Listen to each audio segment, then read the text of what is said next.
asxaabta ku xiran janaalka halkan waa ceelasha biyaha maanta waxaynu ku sii wajahanahay dhanka iyo xeebta Lido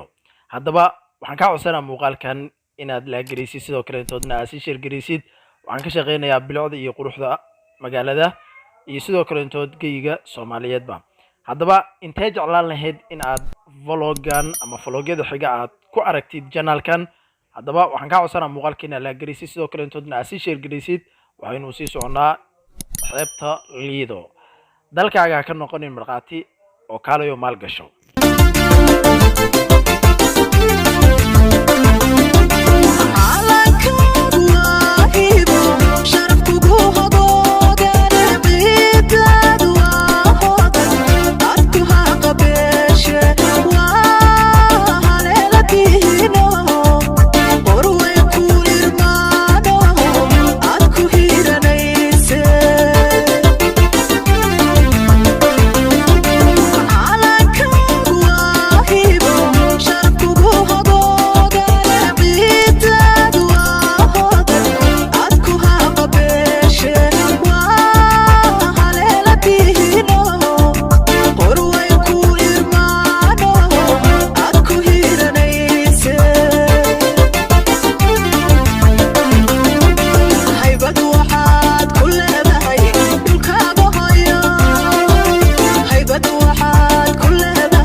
halkani waa Elite Hotel kaasoo ku yaala degmada Cabdicaziz una dhow xeebta Lido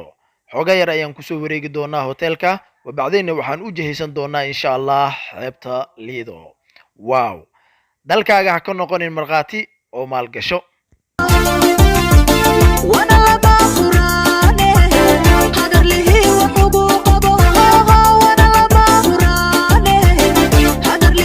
kusoo dhawow Lido